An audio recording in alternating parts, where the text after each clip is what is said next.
usually I talk to Chris Lord for this day. How are you doing, sir? Normally I just listen to you guys while I'm working. I'm sorry for that.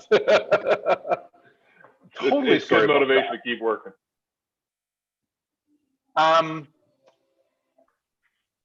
So what are we talking about today, Kevin? Well, I have to tell you what, we're doing knife, what is it called, Japanese Knife 101. Usually what we do is it's a great time to ask questions, right? You can have, I think of it like an Ask Me Anything, where people can, watch us, talk to us, and they can, call in. They can type in on YouTube or Knife or YouTube or Facebook or Instagram and ask questions. And we tend to get to them, sort of, in a way. Yeah, they could call in, it just won't get to us. Well, there's that, I suppose. Anyway, who are you? Why are you here? Well, my name is Nathan, and I work in Knifeware in Kent of Inglewood. For those of you on Instagram, hello. Head to our YouTube channel because then you can see me and Kevin. We're going to be talking about all sorts of knives that you should get people as gifts. So head to knifeware.com/YouTube because you can listen to the whole conversation. But yeah, I'm an ex-chef. Used to cook for a living, and then I decided I'd rather sell knives for a living, and here I am. What a coincidence! I did the same. I did the same thing.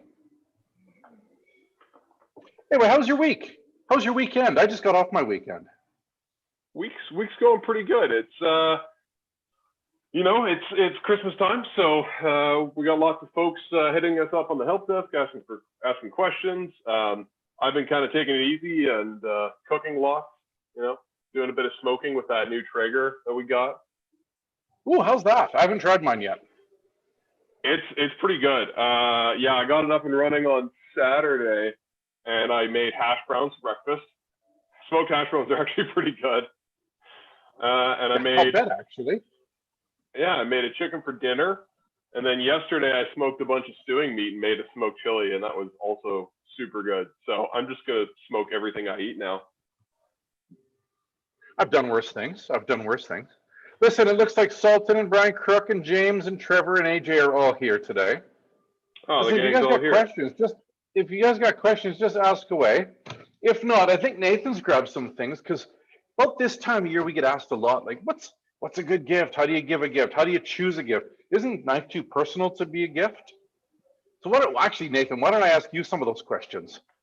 Mm-hmm. How about that? Hey, Nathan. I don't think a knife's too personal to be a gift. I was going to say, what do you think? No, go ahead. Tell me what you think about. How about this? Here's the first question. I heard it's bad luck to give somebody a knife as a gift. Mm-hmm. I think if you're superstitious, then you might be worried about giving people knives as gifts. I'm not superstitious. I'm only a little bit stitious. And I find that when I give people knives... Sorry, you're a little bit stitious, but not super. Just a little bit stitious. No, not super. But when you give somebody a knife as a gift, like I've given one of these guys, I think last year, to my father-in-law, and he just lost his mind. Like he screamed like a little girl and couldn't wait to go cut something. And that's kind of the reaction you want when you give anybody a present, I think. And so if that's your goal, then I think a cool knife is a pretty good way to do that. But I think it's a great gift too, because somebody will use it for a lifetime, right? They'll use it for a lifetime, and they will always think of you every time they use it. Not every time, maybe, but often. Imagine somebody's going to think of you 25 years down the line and think, "Oh, that's such a great gift that they gave me." Yeah, they might not think of you when they bust out that 1,000-piece jigsaw puzzle, or at least not in a positive way. But you give somebody a gift that is going to help feed them and make them happy every day. I think they're gonna be pretty appreciative. I heard that you can get 1,000-piece jigsaw puzzles now that are just a gradient, just like green turning into orange. Oh God. I'm not enough of a masochist to want one of those. I might get you that for Christmas. Awesome. Chris Lord, by the way, says you're a damn imposter. Just in case Oh, you're no. curious. Oh, I do have He's this a terrible curly man. mustache. It's pretty suspicious.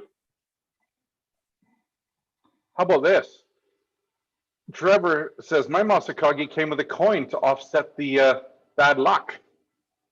Tell us about that one, Nathan Garrow. Yeah, I really like that. A lot of Japanese knives come with like a coin kind of wrapped around the tang there, and you can actually just do this yourself. Because the whole thought is if you give somebody a knife as a gift, you're like severing the relationship. It's a very sort of symbolic thing. So what you do is you take your fancy knife that you're giving them, and you pop a quarter or a loonie or whatever in there, and then you give them both as a gift, and they can give you back the money, and it's technically a transaction. So if you are worried about the whole superstitious component, it kind of negates that gift thing, and so you still give them a really cool knife, but you've negated the bad juju. Or you can do what one of our customers did to her grandson. She gave him a knife with a $100 bill in it, and then told him he had to give back the $100. Oh, that's a bummer. I was thinking I'd like a gift with a $100 bill in it. I thought that was pretty hilarious. That's awful. That's really awful. Listen, I got one more question. Mm-hmm. Is gift giving supposed to be competitive, or is it just me? It's especially not at weddings. I don't think that's the especially at spirit. weddings. Yeah, especially at weddings. No, I don't think gift giving's supposed to be competitive, but I've heard it's pretty fun to win, especially Agreed, at weddings buddy. or just Christmas. Agreed. Listen, we have a fun question here, and I don't have an answer. I was wondering recently about using soap in water on the whetstones. Is there a benefit? Will it harm the stones?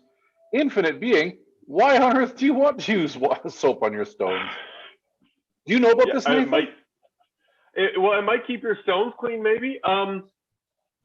If the only explanation I could think of is maybe people want their stone to glide more when they sharpen with it, but that's kind of what the water's supposed to do on its own. Like I've gone down a real rabbit hole of razor sharpening videos, and some people use Windex instead of water. I just use water. It's what the stone was meant to be used with. If you can elaborate, I'd love to know more. But I've never used stone or soap when I'm sharpening on my stones. I saw somebody on YouTube. I've seen some things on YouTube. Seen a lot of stuff on people, YouTube. I've seen Gordon Ramsay talk about how to use a honing rod. Is that the one that's all stuck together? Which is one of my favorites. He's like, it's like playing a drum. I'm like, you're a donkey, Mr. Ramsay. But anyway, I saw the best video ever on YouTube.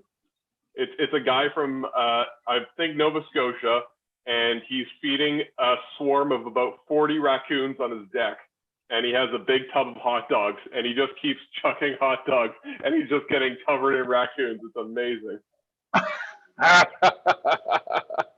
Hey, Infinite Being says, if it's on the internet, shouldn't it be true? Yes. Kyle says, don't use it, it'll crack your stone. I wouldn't be surprised by that. Well, actually, hold on. I've got one more thing about the stones. Oh, yeah. Just that when I'm using stones, I don't worry about them being washed with soap. I just make sure they use hand sanitizer and wear a mask. Yeah. You don't want somebody else to use your whetstones and get sick. I just want the mask to be safe. Anyway, Brian's got a question. I don't have any answers because I have neither of those knives at my house. Brian, I'm sorry we've been making you wait. The folks in the warehouse have been running around like crazy people this week. I will make sure we get you a comparison photo of those knives right away. I'll even Kevin, maybe if you could text Naoto, I'm sure he could make something happen.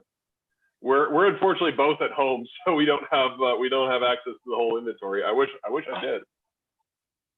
Oh my God, I have a lot of knives here, dude, but I don't have all of them. I do have a Manaka ATS 34, that is, but it's a 210, and I have a Mizaki Nishiji Nakiri, so they don't really compare. I would say the big difference from having held both of those knives and knowing what I know, the ATS 34 is going to be a bit more rugged, and it's also stainless, right? Whereas the Nishiji is carbon steel, so it can rust, and the edge on the petty, in my memory, is a lot more fine than the Manaka. But that's only from my memory, dude, and who knows? Look at this hair. Remember when I used to have short hair, Nathan? And the irony is we have a barbershop at work, and I haven't used them yet since February. Yeah, I thought my hair was getting long in the back, but yours is like real Lebowski. No, I'm going back to the '90s. That's it. I'm going back to the '90s with this haircut. Ah, yes. Well, didn't you say that was that Nirvana's Bleach is like 32 years old now? Yeah, someone told me that recently. Like Nirvana's Bleach album is 30 or 32 years old, which made me want to vomit. Because Nathan, you weren't alive yet. That's classic rock still for you, but for me, it's pretty current. Yeah. Classic rock, yeah, pretty much. For you, Nathan, Miley Cyrus's first album is 6 years old. How's that make you feel, Nathan? Yeah, yeah. I tried not to be aware of her when she was around. I managed to do a pretty she's got a new album.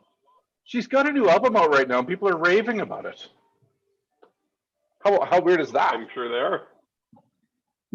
Yeah. Is it your teenage children? Well, listen, somebody's just asked me how many knives I have on Facebook, and the answer is I really don't know. I've got a picture of some of them here. Many of them are in. I wrote this book called what is it called? What is it called, this book? The Knife Nerd Guide to Japanese Knives. And if we sell enough of them, we can send Kevin to school. Hey, I can read. Listen, Adrian, here's a picture of some of my knives in my kitchen. But if you look over here, there's a bunch of empty boxes, you can see, because we ran out of, we just ran out of room. We spread them out too much. So there's some of them anyway, many of them even. But I've added more to it, a lot of them this year, which is a problem. How many do I have? I don't know, a couple hundred maybe, something like that. Somewhere between 1 and a few hundred. There's maybe a couple hundred. We have some folks who want to see your whole collection on a live broadcast sometime. I would love to see that. Really? We should. Actually, that might be fun. Maybe we should do that one day. Well, look, I've got a box. We can do that in January when everybody's bored. I don't know what these are. I've just opened a box and there's 4 knives in it, and they're wrapped up. Oh, this is a knife made by Kato-san, but I made the Damascus steel here in Calgary with our buddy Andy. Oh, nice. That's kind of a fun one. What else do I have in here? This is a weird box.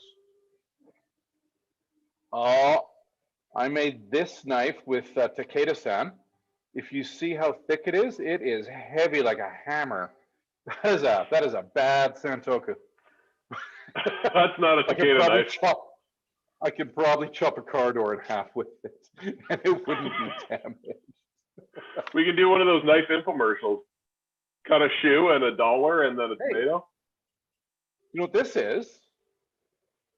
When Toru, remember Toru who used to work with us? Yeah, I do. He's now living back on Shikoku Island, and he is working as a knife sharpener there. I think he started a little knife sharpening company, but he was Naoto's roommate.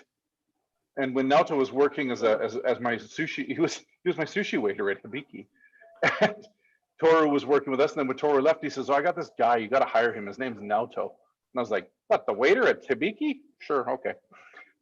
So we hired him. And when Naoto went back, he made this Nakiri for me, and he made a Tsujihiki for Naoto. These are the 2 of the first knives he ever made, which was pretty cool. Oh, look at the shape of this. What do you think it is? The shape of a tank. Do you think it's a tank? Yeah, I thought it was a tank. Ah. First Mega Nakiri from the Moritakas. It's got some tarnish on it, and it's lost all of its awesomeness. So that is a knife I need to fix it someday. There you go. I So have there's some insight into my knife collection. They're all wrapped up in newspaper, sitting in boxes. The ones that are in my kitchen are in my kitchen. The ones that are in boxes are sitting beside my desk here, my office. You renovated your house and you didn't think to build like a knife room or something. No. Here's my first Yanagiba. House 8. I don't know if you can see, but it's warped as hell. It's like super bent like a banana. Naoto and I keep straightening it out. I think Naoto sharpened this last time. He's like, it's so bent. I'm like, I know, man, but it'll be okay. But it's I learned from a customer today that hockey sticks are actually curved on the end, so you can maybe make it into a hockey stick. Well, I was thinking of making it into a banana because it's kind of shaped like a banana now. Most of the way there. Oh my goodness. I got a couple of questions Peter, on the YouTube actually. Do it. Kyle's saying apparently if you use soap on a Japanese whetstone, it can actually crack it. So I don't know if that's true or not, but it might be a reason to not try it. And just use hand sanitizer. Yeah, then everything will be clean. Then you'll never get COVID. We got a few people who are really impressed with Mike's videos. If anybody's been watching our weekly videos on Instagram and YouTube, our buddy Mike, who's been at Knifeware for 10 years now, almost. He I think Mike is. I think in like February, Naoto's 10 and Mike will be 9 about that time. Oh, Mike will be right because I'll be 8, so Mike will be 9. Yeah, that makes sense. Crazy. Yeah. Well, we got some love for Mike because he's been on some great videos lately, and thanks to everybody that's been watching them. He's been having a lot of fun, and there's a few folks who are envious of his knife wall, which is not as crazy as yours, Kevin, but it's pretty good. Oh no, he's got more knives on his wall in his kitchen than I have. Does he? He doesn't have a wife. Who says right. no? Yeah, he can get away with that. Yeah. Mike and I live together. That's all the walls. There would be no wallpaper. The walls would just be knives. Yeah. And there would just be guitars everywhere and knives everywhere and lots of gardening stuff. That's how boring Mike and I are. I see that somebody had mentioned. Where's that now? I don't know. It's gone now. All right. Oh, Infinite Being is saying, is it possible to restore the Kurochi finish on that Mortaka? No. No, I let it get really rusty and I had to scrub it all clean. So that's the problem with that one. But that's the first Mega Nikiri that was made. Kevin, I've got a Sharpie fine point that would disagree with that answer. Oh, good thinking. Infinite Being, just take a Sharpie and just color wherever you want it to be Kurochi. You'll be fine. But you want like the thick Sharpie because you don't want to be doing it all day. Okay, Nathan, this has gone off the rails totally. Nathan, I'm sorry. I want to buy a knife. I want to buy a knife for my mom for Christmas. What should I buy? I'm just going to ask questions now because clearly I can't be trusted. I mean, I worked a lot of Christmases at Knifeware, and I've answered that question a lot. And I pretty much always say, if you have some knives, it should be 3 things. It should be a knife they're going to use every day. I know for my mom, that's a Santoku. She's not super comfortable with like a big honking chef's knife like me. So most home cooks are going to want like a 210 Gyuto or a Santoku. And if they're really adventurous foodies, maybe you can get into some larger territory, but this is a super safe bet. I'd say most importantly, besides being useful, the knife should be pretty. This is the one I've been recommending to everybody. I usually just tell people to buy what I like, and I like the hammer tone. It's stainless steel, so it's easy to take care of. It's super, super sexy with like that hammered Kurochi finish. And it's gorgeous, right? It's got even that like nice dark kind of octagon handle. And then I guess I already touched on it a little bit, but knife should be easy to take care of. As fun as it is to get a puppy, they're a lot of work, and you really don't want to give somebody else a puppy and kind of stick them with the responsibility of taking care of it. And that's the same with a carbon steel knife. I love my carbon steel knives, but a lot of people in my family aren't okay with like washing and drying constantly and always being worried about their knife rusting. Most people I know want a stainless steel knife because they can just cut some food, go eat, come back an hour later, wash their knife, no rust, no big deal. So what about this one as a gift then? Which one have you? Oh, the Mortaka. I mean, it's super sexy and it's super functional and great everyday use, but it's going to be a pile of rust if you give it to your grandma and let her use it.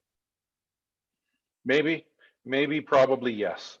I also think this would be a terrible knife to give because if you look here on the signature really carefully, you can see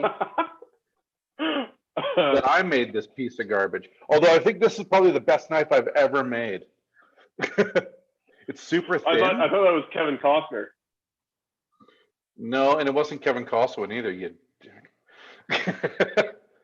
Anyway, I made this. That was a good one. But yeah. I still don't really use it. It was good enough to fool me. I thought that was a genuine article. Yeah, that's because Mortaka-san finished it for me. Right. Did the hammering, and then he did the finishing.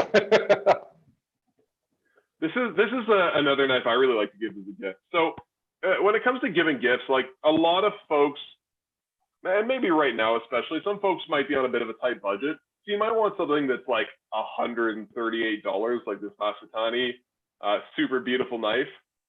But some folks might want a knife with a bit more of a story, and that's why I really like Masashi, because the knife is made by a dude who is an absolute badass. Like he lights his cigarettes off steel out of the forge, and his safety shoes, from what Kevin tells me, are just cotton slippers.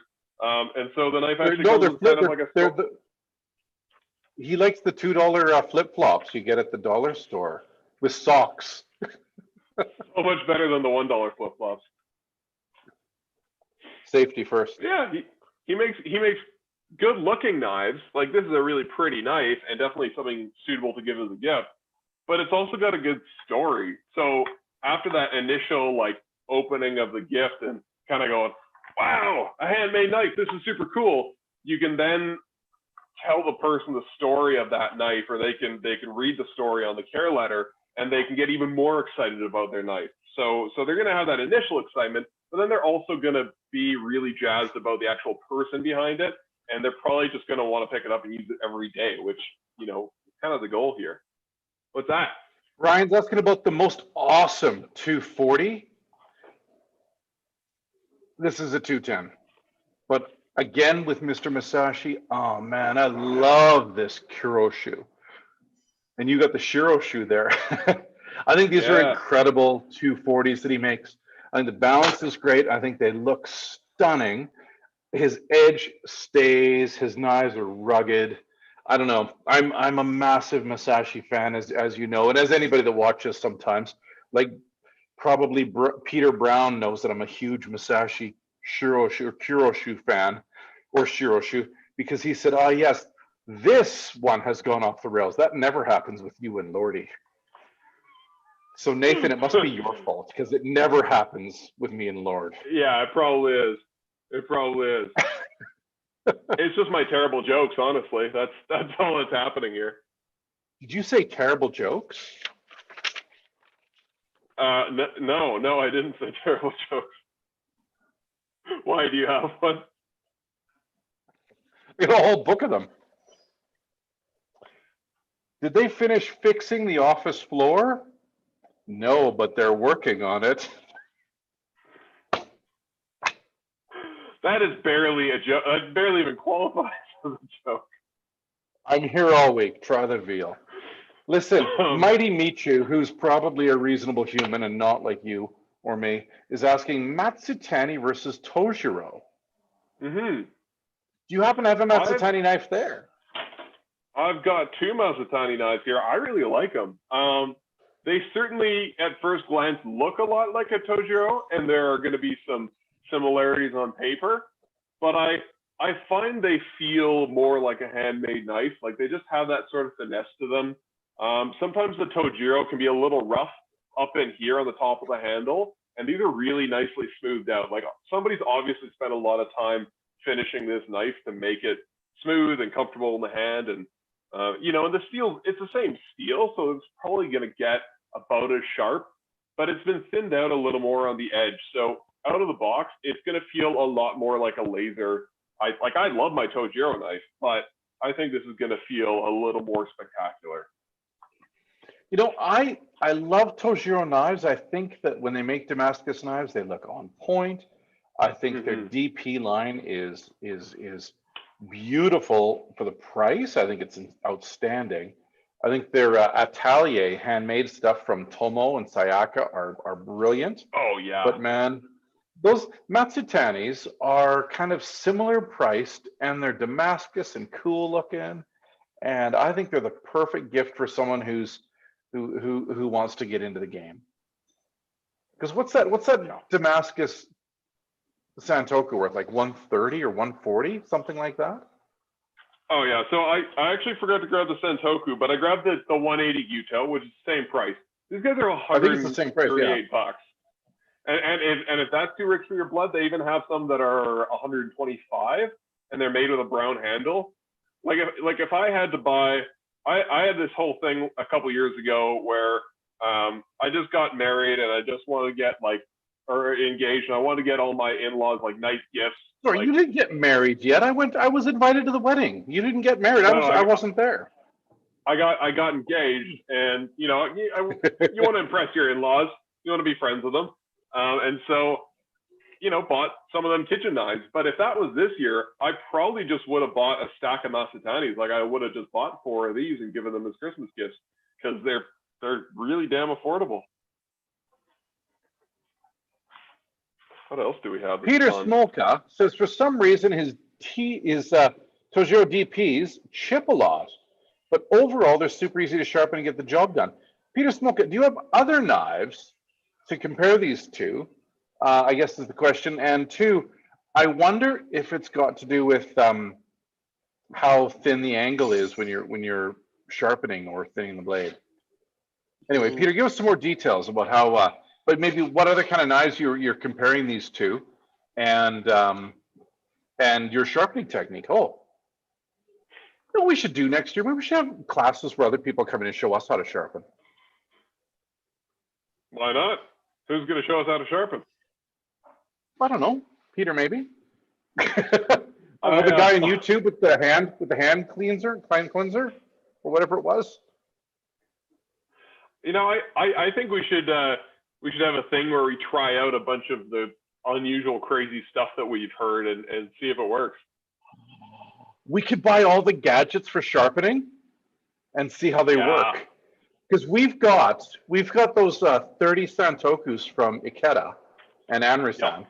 They made us 30 identical Santokus so we could have sharpening competitions. But we could get a few of those, because I know Mike's doing a video soon with those. He's going to get 5 of them, sharpen them the same, and he's going to dice 2 onions on a larchwood board, a bamboo board, a Epicurean board, those weird hard ones that say knife friendly on them, and they're not, and on glass and granite. Yeah, that's a great. I'm really excited to do that. Well, we always talk about how hard like that and I think a lot of us know from experience, but it'd be cool to have a test, have a scientific test. Those Epicurean boards, amazing boards. Put them in the dishwasher, abuse them, put your hot pans on them, throw them down the stairs, no big deal. But my God, did they dull my knives quickly. I did end up giving mine away because just my knives are going dull like that. Yeah, they're kind of a bummer, hey? I'm pretty happy with my larchwood board though. And Kyle says you could have the staff fix them as training. Well, that's actually what we did. So we're going to have another sharpening lesson, or not lesson. We're going to have another sharpening competition soon. But what I think I'm going to do is I'm going to run them along a granite board, cutting board, a piece of granite, totally dull them up, and then chip the tip off, and then give them to everybody and say sharpening competition. Everybody's got 20 minutes to to fix this knife, and then we'll either get myself and you and Naoto or something like that, or Shiba again to do the judging, because I think that'd be super fun. And Razor Sharp says, "Can I compete?" As soon as you get a job at Knifeware, Razor Sharp Hawaii, you can. Hey, you said he just got his package from us too. Yeah, I actually got a question because he's sending me a hat because he made new hats for Razor Sharp, and I'm pretty excited about getting my hat. But I know he was supposed to get some things in his package that we talked about, and I was wondering if he got his things. So Razor Sharp, let me know if you got your things, shirt and stickers and stuff. Sweet. Yeah, that sharpening competition was really fun. I'm excited to have another one because everybody got like an identical knife that had no edge on it, and they had it was almost like the challenges they have on those like reality cooking shows, except not absurd and stupid. And so everybody had 30 minutes to thin out the knife and then put an edge on it, and they got judged for sharpness, beauty, and just kind of an overall impression. Yeah, I think so. Yeah, what was it? It was he picked the top 10 beautiful, top 10 sharpest, and then from that we decided who was the winner. That's what it was. Oh, good, he got all of his things, and he got his finger stones. 3 in sharpness. Perfect. But oh, nice. Yeah, so Razor Sharp got his finger stones and his shirt and stickers because he's got a hat coming from me. I'm pretty excited. He said he also put some other things in there that I might like, and he's in Maui, Mason, now, Nathan. And you know that I like Maui, so maybe he put some sunshine or something like that. Chris Lord has chimed in again. Chris Lord, he's been fired now because Nathan Garrow is in the Chris Lord seat. Did I point the right direction? Am I pointing at you? Sorry, you cut out there for a sec. What was that? Am I pointing at you, Nathan, this way or this way? You're pointing away from me. Is this better? You're backwards on your. It's opposite on YouTube and on there we go. Now you're pointing at me.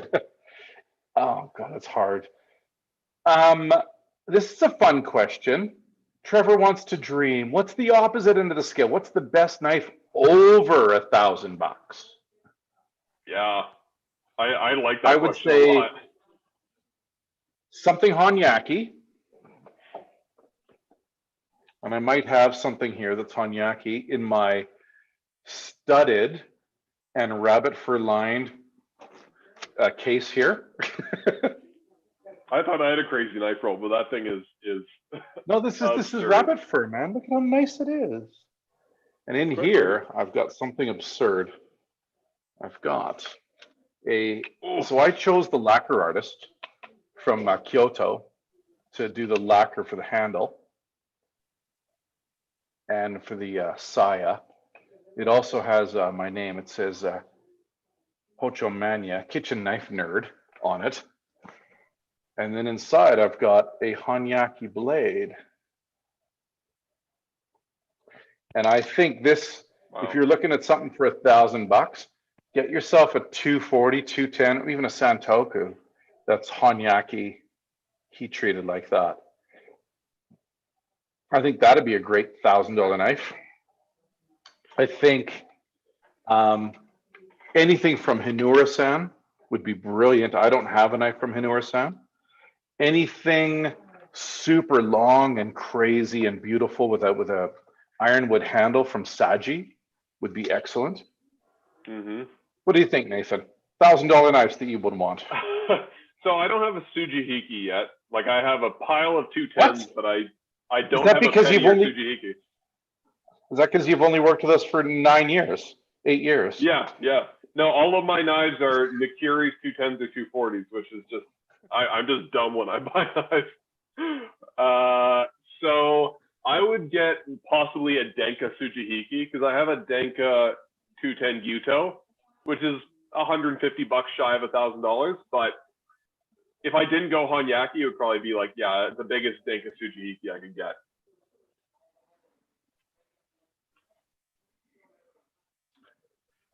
I don't know. What do you want? So $1,000. I think I'd also, you know what? For boom, this isn't quite $1,000. Well, these Kuro shoes from Masashi, and I know we keep talking about, Chris and I keep talking about them, but it's because they're awesome. They're really nice. Well, I was just saying I don't have a petty knife yet, and I brought this one with me to the video today. That's a 150 petty. And some of the folks at Knife have been talking to me lately about how great 150 petties are, and it's kind of sold me on it because I don't know. There's a lot you can do with them.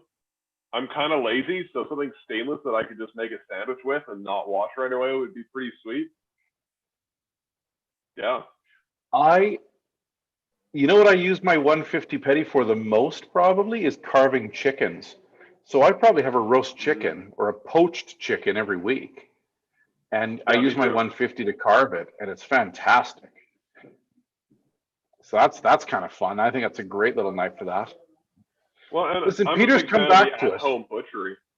Oh yeah.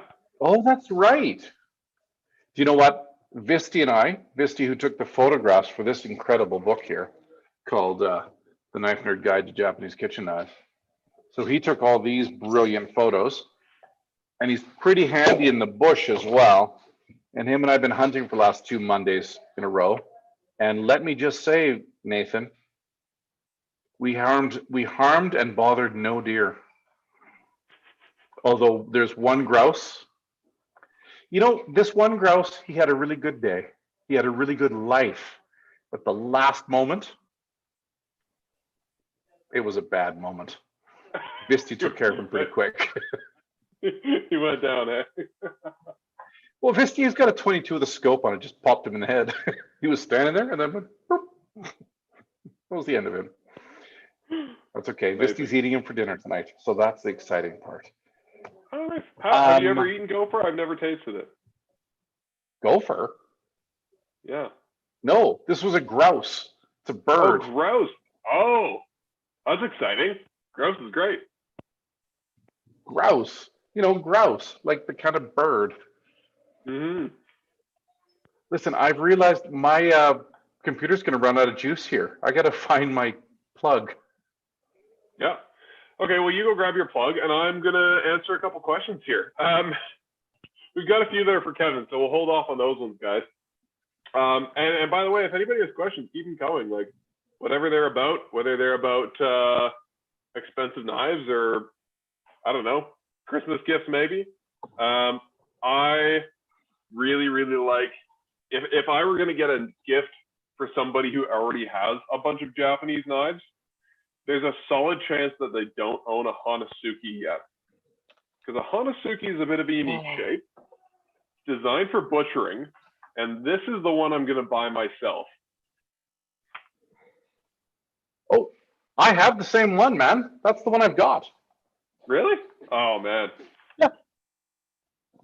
I'll show you. We have a shop demo that I got to use, and I'm a big fan. Well, because Japanese knives, you don't really want to work that closely to bone if you can avoid it, because they could chip a lot more easily. And well, I've chipped my knives before. I was pretty sad when that happened. So Hanasukis, they're a lot thicker. Like if I hold this up next to a Santoku, look at the difference there, right? Much more steel there. Oh, look at that. Yeah, so the Hanasuki is a lot more durable. Yeah, look at that. No kidding. So Trevor says he's on the fence about a Hanasuki or a petty. Get the Hanasuki for all your butchery stuff and get a petty for light butchery, but also little jobs, right? Like when you're making a pie or cutting a bunch of strawberries, that sort of thing. Yeah. Chris Lord is asking questions. He says, did you chip your knives while on one of those electric scooters? I don't know. I think Chris has been drinking. I think it is the last day of this week, so he deserves it. Ever since he was fired from Japanese Knives 101. Ever since he was escorted from the building and asked to leave. I don't know. He keeps coming back though. Nathan, what do you think of electric scooters? Those, I don't know if you guys have them in your cities, but in Calgary we've got these electric scooters. You can just use your phone and like scan it and then jump on and rent it and go for a ride. And they'll let anyone do it. What do you think, Nathan? Do you like those? I think they're I've ridden them a lot while sober, and they were pretty great. I got around really quick, got to work no problem, affordable. Don't drink and drive anything, even if it's just an electric scooter. It's a very bad idea. Why is that, Nathan? Well, what could happen? What could go wrong? If you get unlucky, you might crash and get killed. And if you get lucky, then all you do is break your jaw, chip your teeth, and have to get all that fixed up. And so many stitches you have to grow a beard. Yeah. Oh yeah. I've got a good gnarly scar down there. It looks like I got in a fight with a sidewalk. Did you know we've got a guy named Don Penny watching right now? I don't know if you know about Don Penny, but he's had quite a life. The first time I heard the story, I had actually heard that the shark bit him, but it turns out he bit the shark. So there you go. I know, eh? But he's got a scar. He's got a scar on his chin from something else. I don't know what. I thought that was a shark bite, but it was when he actually bit the shark. That's why he's got the beard too. He does have a beard. It's as big as you. But does he have one of these? Is that gold? That's a gold tooth. When's your rap album coming out? No, I didn't get them all gold. That's what you do when you smash your face on the road. You get a Medal of Honor. Oh God, this has gone off the rails. It's your fault entirely, Nathan. Listen, do you have some news, some newsworthy stuff for Knifeware or Kent of Inglewood that can bring us back? Well, a few things. Because I mean, first of all, we've been really lucky to have some pretty awesome up to watch these videos every week. You know, we've got Don Penny, and we've got John May, and we've got Brian, and like just dozens of people who have been hanging out with us. So thanks everyone. Thanks for being awesome customers. We've been pretty busy in December, and it's only going to get crazier, or pretty busy in the last month, and it's only going to get crazier. So we're giving our store managers and everyone a break from doing live videos. We're going to take December off. This will most likely be our last one for the month. And then we'll come back in January, and we'll come out back probably with some new ideas. We're excited to hear if any of you have ideas of fun stuff we could be doing. But of course, we'll continue doing classes and more educational content as well. Yeah, tell us any shows you want to see. Yeah, because I think some people might come up with some crazy fun ideas. Well, I like the idea, and I don't know if this would just be a YouTube video or a live show, but trying out different knife sharpening systems and comparing them to sharpening on whetstones the way we normally do, and kind of seeing what we think. I like that. I like to see a brisket off with Don Penny and Chris Lord, because Don Penny talks a lot of smack about Chris Lord's brisket, so that would be good to see. I can judge that. I'm a really good judge of brisket, but I might have to eat a lot of it. Well, one day I'll be able to fly there again, maybe. AJ just says knife battle videos, and I hope he just means like knife versus knife. No, we're not going to do knife fights because that's probably illegal. But me versus Chris Lord, bare-chested, fighting with knives. Which two knives do I get? Which two knives do Chris Lord get? That's what I want to know. Knife battles, yes. Me versus Chris Lord, the winner takes Nathan, who's sitting right beside me. I do like, we've had a few people kind of talk about videos on like just live videos like this where we chop different foods and stuff.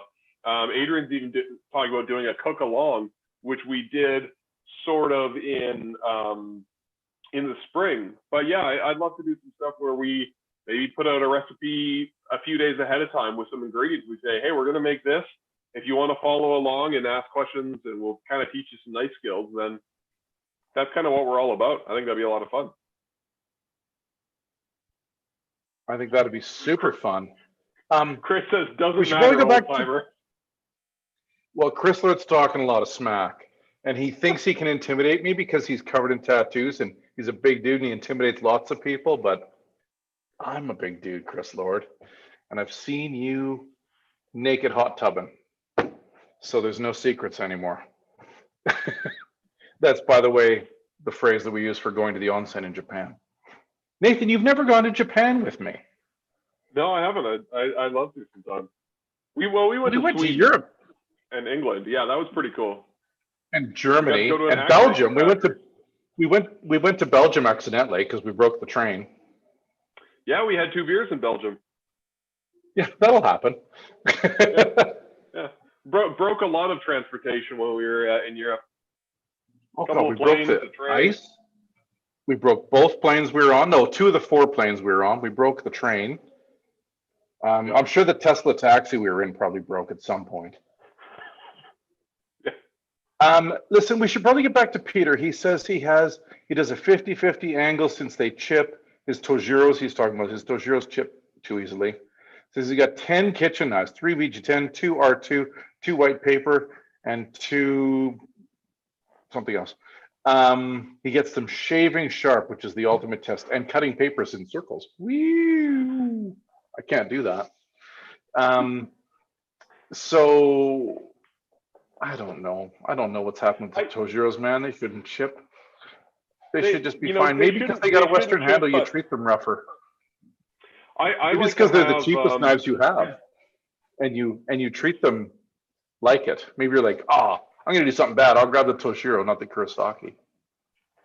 I also give my Tojiros, like, for me, they're the workhorse. Like, if I'm gonna really kind of abuse a knife, that's when I pull out my Tojiro. So I tend to sharpen it a bit less crazy and I just lower my expectations a little bit because they're meant to take a bit of a beating, and so I kind of sharpen them that way, and that helps them stand up so that when I do just instinctively handle them more carelessly, then they can handle that. And then when I go to use my Denka, I know it's my $850 knife, so I'm gonna maybe cut a little more gingerly with it. So yeah, it could just be maybe you just need to sharpen it to a slightly rougher stone or something, or a wider angle. Yeah, I don't know, but he's got quite a selection of knives. John May says, a really cool collection. Yeah, John May says, I'm currently using the Agami Super version of the Moritaka Hanazuki, which, by the way, Brian Cook, the Hanazuki we were showing was Moritaka, and we are getting Masashi ones next year. In fact, I believe we have one Masashi Shiroshu in stock. So I think we have one Masashi Shiroshu Nikiri in stock. Or not Nikiri, sorry, Hanazuki. But John May says he's using an AS version of that Hanazuki, and he was thinking that I was crazy when I said I use a petty quite a bit. I use a petty for butchery quite a bit, but I generally use my Hanazuki, one of them, but I often use a 150 petty as well, especially some of them are really well suited to it. And Kevin, you also have a lot of experience. Like, remind me again what you butchered every week at St. John. I used to work at a restaurant called St. John's in London, and every week, like I did the bulk of the butchery, and every week we had 2 whole pigs would come in. We would get either 2 or 4 lambs, depending. If it was the season for kids, you know what a kid is? It's a baby goat, Nathan. And baby boy goats on a dairy farm, they don't get to live that long. So sometimes if it was kid season, we'd get 4 of those. We'd get the whole back piece, roasting piece of one cow.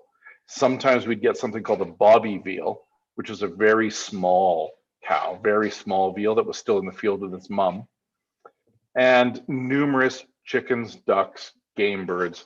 And in England, you can have game birds at restaurants. So we would have grouse and widgeon and teal and mallard and pheasant and partridge and whatever, right?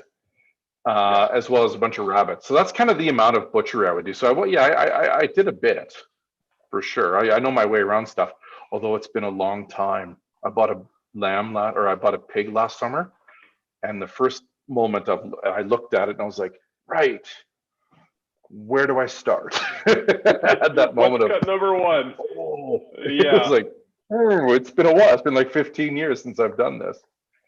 I don't know. Yeah, Were you but, I born mean, 15 years ago? I was 16 actually. Oh, okay. Oh, okay. Really quick, we've got about 5 folks watching on Instagram right now. If you folks head to our YouTube channel, you can actually hear me and Kevin talking. We're talking about, well, butchery right now. We're talking about different knives, things to get people for Christmas. So yeah, if you want to hear the full conversation, knifer.com/YouTube. We'll see you there. But yeah, butchery is really cool, fun stuff. But a lot of it's, you got to learn where the bones are. You got to learn where to cut. So if you're brand new to butchering or you're fairly new, Hanasuki is going to be more durable. You can accidentally run into a couple of bones and not worry about your knife. Once you get more skilled, I think you can definitely use a thinner knife without really fretting it too much. Hey, Paul's got an interesting question. He's got a Saji Black Damascus, and he says the feel, it's got like a powdered feel to it on the blade, and he says it feels like fingernails on a chalkboard. Does this go away over time? And the answer is, get some fine sandpaper where you touch the blade and just kind of rub. And when I say get the automotive sandpaper, like go and get 600 grit sandpaper from Canadian Tire, get it wet, and then just kind of rub the spot on the blade. Like if your finger touches here, just rub this section with that sandpaper, and it will smooth it out. And if you don't like that feel, don't get this knife, which is the Masakagi Kuroshu. So don't get that if you don't like that kind of rough feel. I know that Mason, our designer, told me once that if he picks up a cup that isn't glazed on the bottom and he touches that, it will ruin his whole day. So some people are sensitive to that feel. That's Mason. Yeah, I said it will ruin his whole day if he touches the bottom of a coffee cup in the morning. John May was just to elaborate a bit on those Musashi Hanasukis. If you want to order a Shiroshu one, just email me, Nathan at knifepro.com, and I'll make sure we still have it. But we just to confirm, we will have them next year. We have them. I think we have an order placed, and we're hopefully going to get them for all 3 Musashi lines. We are, but I think we have the one Shiroshu left, and if you want that one, send Nathan at kentofinglewood.com or Kevin at knifepro.com. Nathan at knifepro.com works now as well. Well, does it? Oh, fancy. Sure does. Just fancy. 2 email addresses. Hey, Ada is asking what type of mustache wax I use.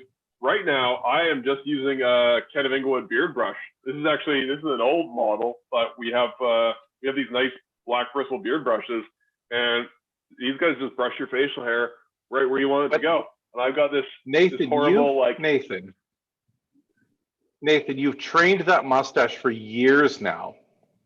Which means it goes where 7 years. So what was the wax you used to use? You used to use Uncle Norman's, didn't you?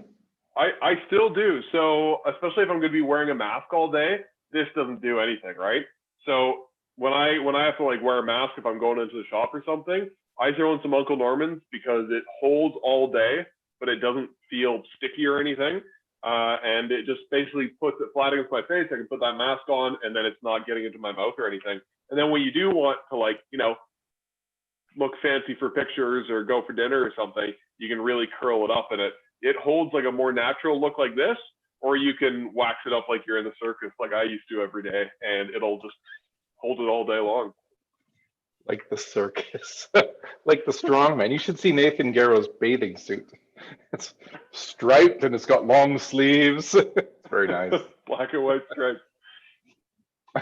Yeah, and that's from our sister site, Kent of Inglewood, because we actually have a lot of you might not know we have 2 brands, 2 stores. One's obviously Knifeware, but the other one is Kent of Inglewood, and we sell really cool straight razors and single blade razors and stuff for taking care of your beard and your face and your skin, and also some axes and hunting knives for chop the wood and that kind of thing. Yeah, we get you dirty and we get you clean. Mm-hmm. We have another comment here about Apparently, Brian Crook, Ellie got back to him with petty pictures that he was asking for earlier. So I guess my texting worked. So that's good. I use my ATS 150 petty from Manaka-san, also called Kisuke, as a Hanazuki. It's heavy enough on the spine to get it done. So there you go. Chris and Heidi Clement would buy that album. I don't know what that is. Maybe That it was my Miss rap Me and Chris album. Lord. Oh, your rap album, yes. You shouldn't. I think I've done Gangster's Paradise and karaoke a couple of times, and you should not buy my rap album. I can nail Gangster's Paradise, but I sound very Caucasian doing it. Well, that will happen. Peter says we should recommend stones and diamond plates and strops. You know what? Every Friday, not this Friday, but every Friday we generally, Naoto and I do an advanced sharpening class and talk about sharpening exclusively. But I like the idea of just having a sharpening class where we just answer questions and do whatever. In fact, I think you and I, Nathan, we should just have sharpening systems at home. We just set up sharpening stuff. Yeah, I actually have. I mean, if we ever wanted to do one, I have some stuff at home. I have my knifeware stones, which are, I mean, if you're going to get a good set of workhorse stones, these guys, and then maybe the 4,000 and 8,000 are the ones I would get, especially if you're buying stones for somebody else and you just want to get them started. And a truing stone. You need to have a truing stone. Essential. Yeah, and then we've got diamond plates and strops. I don't have any at home right now, but this guy is amazing. I should open this guy up. The sink bridge is. Nathan, I've got it here in my office. Oh, perfect. So this is the sink bridge. Tear into this packaging. It fits inside your sink like this, or these feet can just sit on the counter. So it fits in your sink or sits on the counter, and then the stone sits in here, and this adjusts, right, to the size of your stones. It goes up and down, blah blah blah. It throws a bunch of sharpening gunk all over my office and my laptop, like it just did. Yeah, gross. There it is. Yeah, no, it's totally gross. So that's a great little system because I do it in the sink always. And I don't get the grit all over my kitchen anymore. It just kind of goes down the drain, which is what you want. Yeah, sharpening's kind of a messy affair, and that just sanitizes the whole process. It makes it really, really tidy. Kyle's asking, what's the update on the Yamada Uchidashi walks? I'm on the email list already. Now, do you know anything about the walks? Are they coming soon? Because I know the last time I asked Naoto, he just gave me that pained face because because he didn't want to give me bad news. Well, he doesn't like to give me bad news, so he just sometimes makes a face that looks like he stepped in a mousetrap, and then I feel bad because I still have to ask him the question. I'm laughing because I've seen that face. So the great thing about Yamada walks is that they're handmade by really skilled artisans. The bad thing about Yamada walks is that they're handmade by skilled artisans. And both those things mean that sometimes they take a while to get to us. Depending on what style you're looking at, now I don't want to be too optimistic here, but we do have what looks like an order coming in. So we have a few products people are interested in getting. One of them is Conroe Grills, and one of them is Yamada Walks. And they've been delayed for very much the same reasons because they're popular handmade products.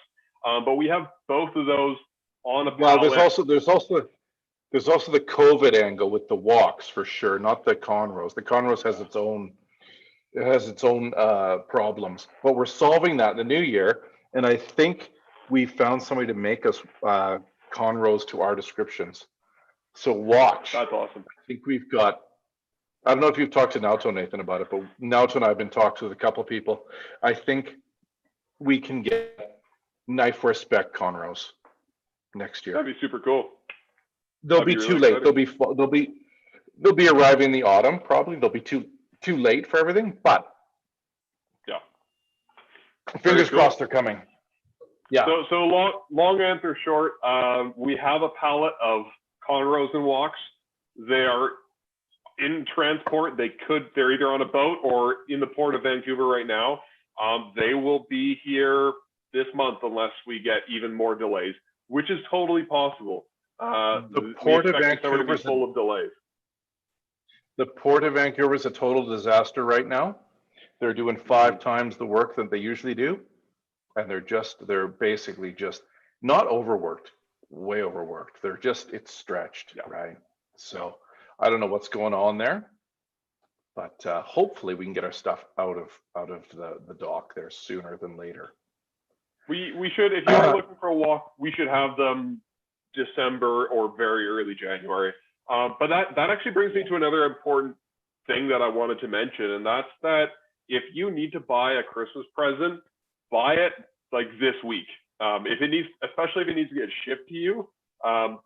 We are expecting that things will slow down. And so I just recommend everybody be diligent and get ahead of the curve and get your Christmas gifts ahead of time. This is the year. Unless you're shipping to the United States, we're having 2-day deliveries right now. Yeah. Yeah, the US is closer than Ontario, apparently. Well, you know what it is? The US Postal Service is super underworked right now because everybody in the States uses couriers. And we use the US Postal Service and they're super underworked and they're just like flying to people's destination immediately, like 2 days, 2 days to Colorado, 2 days to LA, 2 days to Texas. Right? It's crazy. Cool. But Canada, the problem with Canada is that it's a really big country, right? And we need massive infrastructure, but we have very few people that live here, right? We have a tenth of the population of the US, right? So we could have a postal service as good as theirs. It would just cost 10 times as much. And nobody wants to pay for that. Yeah. Nobody wants to pay, $15 for a letter. I got a great question here from Adrian on YouTube, and this speaks to my my spirit of wanting to build the most complete knife set ever. It says I have a 120 Denka Petty. Should I get the 150 as well? Well, I know that Don Penny says you should have 2 of everything, so clearly yes. Tex-Mex, I have 2 120s Denkas and 1 150 Denka, and I see probably another 150 Denka in my future, as long as there's a fancy handle. So I'm not the man to ask because I'll just always say yes. Yeah. Having By the way, Adrian's name is also so far. You have a Denka? Oh, that's good. Yeah. Well, having owned 1 Denka so far, I see myself just getting every Denka because they're just that awesome, and I want a Denka for every job, for every day of the week. Yep. Adrian, by the way, is out at, I think he's in the Banff Springs. And cool. And he also runs by the name Tex-Mex. Right on. There you go. Is there any chance of any more Takedas this year? Nathan, do you have the info in front of you? Do you have the delivery info? Yeah, I'm going to be honest. I don't believe so, but I'm going to double check right now. I don't either. Sorry about that. We get a lot of questions, and you folks are always welcome to ask if we know when certain things are coming in. But usually, we don't know until the item actually ships out of Japan, and so I can kind of check what's on the way. We don't have any Takedas on the way right now, which means not in the next 2 weeks or so.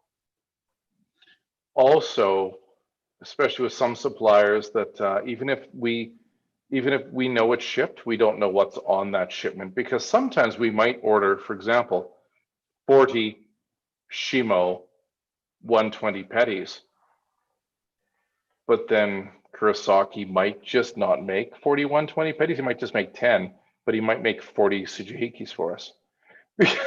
So there's a bit of luck. There's a bit of luck and mystery. Wheel of Fortune. Yeah.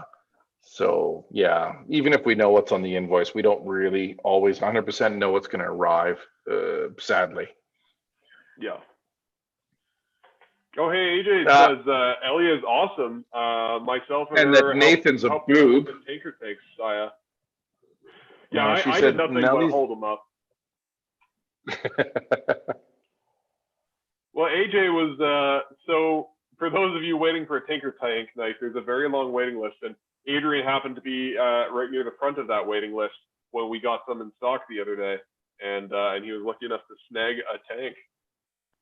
When you said the other day, how recent is that they came in? I will have to double check, but I think it was last week recent. Oh, I hate you. I still don't have one.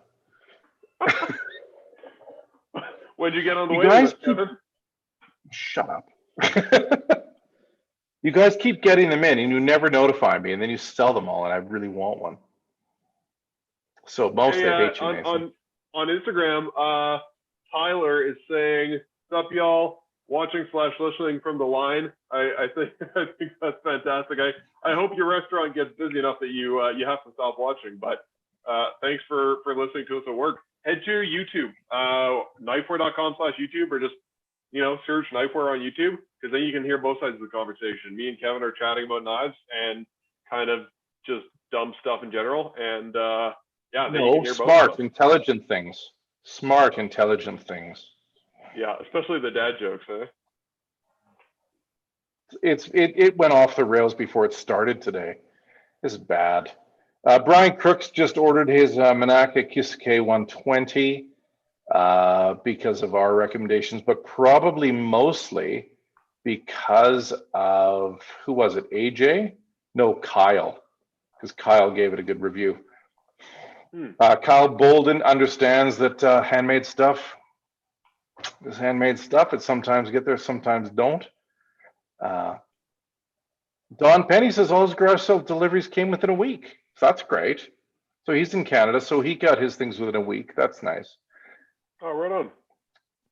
And my buddy Razor Sharp Hawaii, by the way, he's in Maui. He's in a beautiful town of Maui, which isn't on the ocean where you think. It's like up the mountain. So he gets to like have a beautiful view of the ocean all the time. He's halfway up the Haleakala, the old volcano there, and he's asking. Now this is a good question, because we just did a video about this too. Talk about Binchotan and what are the advantages and uses. Now, we have a blog written by Francis in Vancouver all about the uses and stuff of Binchotan. But I'll tell you from my experience, and Nathan can probably chime in with his experience after, Nathan, who's sitting beside me. So my thing about Binchotan is it's hard to light, but when you do get it lit, it burns for hours and hours and hours and hours and hours and hours. And then you take them out of the conroe, the pieces, and dump them in water to cool them, and then you reuse them the next day. Like it's a phenomenal product. You don't burn through it quickly at all. No. It burns so slowly and gives such a nice even heat, which is brilliant. So that's the greatness of Binchotan. The downside is it's pricey, right? But the other thing is it can be used for other things like purifying water. If you've got one of those Brita jugs, the Brita filters where the water goes through the weird filter, it's just it's activated Binchotan charcoal. So you can actually just like plop one in your water and it tastes better. Yeah, it grabs out all the nasty stuff.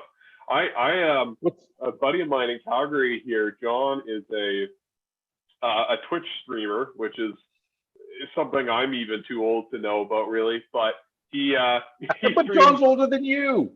John's older than you. He streams cooking stuff on Twitch, and he's like, "Hey, do you want to come like grill some meat and hang out for a few hours and do a live stream?" And I was like, "Yeah, sure. It sounds super fun." So I brought my Conroe barbecue with me, and we lit up some Binchotan, and it burned for 4 hours. And we had to actually put a pan over the grill to suffocate the charcoal because it was still going after 4 hours. And we had just been grilling meat for 4 hours straight, and it's actually really great. Obviously not right now, but once you can gather in large groups again, I've had parties with friends where I just, have 10 people standing around and you just sit there grilling meat together for hours, and the same batch of charcoal just goes and goes all night. Well, you and I did that recently with Mason Yeah, that was really good. in my backyard. I think that video is gonna be up next week. Tell us about it, man. Tell us about it. So yeah, well, we've always loved the cheesy Yule log Christmas videos, and thought they were kind of fun and relaxing. But we're much more into grilling meat over charcoal, and the relaxing sounds of pork belly sizzling over Binchotan. So we got a really good quality microphone and a pretty decent camera, and we pointed it at a Conroe grill for 2 hours. And Kevin put on his vinyl Santa suit, and we just put meat onto the grill over and over and over. And we were in the background chomping away on it, but it's a very peaceful ASMR video of Kevin's hand grilling meat, gently turning pieces of pork belly and yakitori, and I think a few hot dogs made their way on there. But they were fancy. I cut them really nicely. You did. Those hot dogs were pretty good, actually. The beginning of the video, I forgot to damper it down. I forgot to close the dampers on the barbecue. So everything was like catching fire, and it was really awful. And then finally Mason says, "Why don't you close the dampers?" I'm like, "Oh shit." And I closed it, and of course it barbecues perfectly when the dampers are closed. with the little air holes open, it just like, it's too ferocious. Oh my God. Right? There's flames and fire and everything. Yeah, when the Conroe can just suck up air, it gets going. But it's cool because you can really, once you get practice and you remember the dampers are there, you can just regulate it super easily with those. So you're saying, Nathan, once you're experienced and smarter than me, you can operate it properly. I mean, I didn't say that outright. You're getting cold in your Christmas stocking this year, Nathan. This week or next. And we'll be looping it in the shops. I think I'll get Chris Lord. He's got a giant projector in Ottawa, so he'll just have an 8-foot Conroe grill video going during Christmas. If he's not playing The Big Lebowski, his favorite Christmas movie. I thought they were playing Die Hard the other day and starting arguments on Twitter about whether it's a Christmas movie or not. They can't be trusted, those guys. They're a problem. That Chris Lord, I'm glad we got rid of him. Don Penny said, "You got to get rid of Chris Lord, or I'm never coming back on the program." So I can't imagine he would. That's not true. Damon's saying Tinker Tanks come into the shop hidden in bags of coffee. Damon, they don't even make it into the shop. They just appear online, and in seconds they just evaporate. That's how hard they are to get. Oh, it is literally ridiculous, right? Tiffany will open the box, take out the 3 or 4 or 5 Tinker, put them on the edge of her table there, mark it as received, and then she doesn't even put them on a shelf. There's no home for the Tinker Tanks because they sit on the edge of her desk, and as she's unpacking other boxes, she just gets the orders for those and then sends them. I don't get one. The waiting list is about 300. It's probably more. It's 280 last time I looked, but that was a few weeks ago. So it's probably it might be 400. I don't know. It's impossible to get one. I don't have one. I think Sheba and Aketa are good friends, and I think they should make me one. But you jerks keep selling them, which is not nice. One day I'll have one, but man, they're so hard to get. Yeah, and I think we get every order we get from them, we get between 1 and maybe 4 or 5, and that maybe happens a couple times a year. Oh no, we get about 3 to 6 or even 8. I want to say 12 times a year, but I'm going to say 8 or 10 times a year. Yeah. We've got some people that are wrong. So Chef Mex and Iceberg Mama are just wrong because they said Die Hard is a Christmas movie, and it's not. It's a movie about people killing each other and Bruce Willis being weird, and but it takes place over Christmas. It's kind of like the Lebowski. Lebowski's not a bowling film, guys. It just isn't.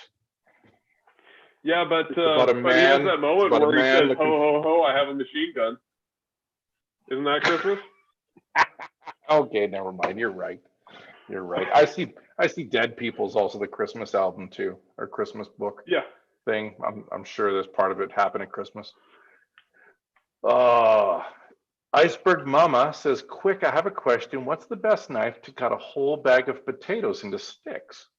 Iceberg Mama asked that question because Iceberg Mama is a jerk. Because one day, Chris Lord and I were going to have a French fry off. We didn't on this program. And then we just haven't ever done it. And Iceberg Mama is just a jerk to remind us of it. But one day he will tune in. I will make French fries. And he will be just amazed. He'll go, oh, that was worth waiting for. His French fries are better than anybody else's French fries in the world. True fact. I just wanted to give a shout out real quick to a customer, Sultan, who's tuned into a bunch of these. And I believe he reached out to me on Help Desk today because one of his knives is taking a while to get to him. Sultan, I gave UPS a call today, and I was actually just going to email you back after this video, but your knife is on the way. They just need to scan it, and that will update the tracking information. So you should have some updated tracking information pretty soon. I'll email you some details, but I figured since you're watching, I'd give you a quick update. Listen, Tex-Mex knows. Tex-Mex says the best knife to make French fries is a 165 Dankanakiri, which is funny because Adrian or Tex-Mex, myself, Chris Lord, all have the same knife, and I agree that's a blazing knife for French fries. But also, I've got a Fujiwara Chukabocho, which is a Chinese cleaver, and that's pretty good too. Nathan's yawning because we've kept him up. It's 5:15 already where we are. It's past my bedtime. Yeah. No, I'm good. I might just need a drink soon. Oh. Speak. Peter Brown has an excellent question. And listen, I want to talk about this. This is something interesting. Well, it starts with bad news. It ends with good news. Lulu Bar in Calgary, which is like the junior bar of Bridget. Mm-hmm. Somebody broke into Lulu and stole a bunch of chef's knives. They sold 5 different chefs. It stole like their whole rolls, like the roll. Their knives were in their roll on a shelf. And somebody broke in and stole, if you can believe it, they stole all the knife rolls, the 5 knife rolls, and Malibu rum, like just the stupidest shit. Right? They just stole like the worst booze possible. They skipped all the expensive champagne, all the expensive booze, and stole just garbage. Because you don't have to be smart to be a thief. You just have to be a fucking thief. Anyway. True. I heard about this and I was distraught. I thought it was terrible. So I jumped the gun. I started a whole fucking GoFundMe to help these guys out. And then people on Facebook, of course, got upset and said, "Oh, don't you pay into that? He's just filling his pockets and this restaurant's committing tax fraud or not tax fraud, insurance fraud." Anyways, it was madness. We canceled it all. But what happened is we've gone and replaced all the chef's knives for cost. Or it was pretty close anyway. We gave them a ton of free accessories like fish peels and fish tweezers, things like that. And Trent Oster, which is interesting. I don't know, Nathan, do you play video games? I don't play video games. I used to play a lot of video games. I play the occasional video game now. But there's this video game company in Edmonton called BioWare, and they made some big video games. Anyways, Trent was one of the founders, right? So he quit BioWare, and I know Trent a little bit. And he quit BioWare, and he started up. Oh, I don't remember the name of it, but he started up a new video game company. But he's also taken to blacksmithing, so he offered to make the chefs some knives to replace them. So he's finished the first one. It's fantastic. It's a really cool looking knife. In fact, I'll find a picture of it here on Instagram. It was a really cool looking knife, and he He's delivered it to Edmonton shop where he lives, and the Edmonton shop is going to send it to us here right away. And then we're Very going to cool. go and we're going to have to figure out who gets it, right? Cool looking knife. So he forged it. He says it's kind of sharp, but it cut him when he delivered it. Don't tell him, that's kind of funny, but he cut himself delivering the knife. We gave him a Band-Aid. But I'm going to sharpen it and make it like blazing sharp, and we're going to give it to one of the chefs, which Oh, is cool. That's awesome. which is really cool. Like what a really nice story, right? So many people stepped up and said, "Can we donate money? Can we help out these chefs somehow?" So I think I've got a picture of it here. Here it is. So this is, how does that work? Cool. So it's ball bearing Damascus steel that he's made this really awesome. rad chef's knife out of. Yeah. So you get a chef knife made by a, multimillionaire, really rad guy. And if you like the video games he made, I don't know what they were called, but there you go. So he's made those, and that's really cool. And that's like, what a nice guy, right? To just like step up and go, I'm going to make him some knives, right? Apparently, the name of the video game company is Beam Dog. I thought maybe that was Beam Dog, a whiskey or something. Yeah. Beam Dog's his new company. That's right. Cool. Hey, Thank got you a guys. question on YouTube. I don't play video games. Yes. Oh, you probably played Pong back in the day. I've played Tetris as well when it was in the theaters. Oh, it good. Wasn't in the theaters. Oh, hey, Tafel Goron says their Tosa whale knife has arrived in Malaysia as well. Glad to hear it. We had some shipping funny business too, where it was just handled poorly. So I'm glad we got that knife sent back, which is good. We've got a question from Cameron McPeak here. By the way, if this is the same Cameron McPeak, congrats. He won our Instagram giveaway on Ken of Inglewood last week. We had our friends folding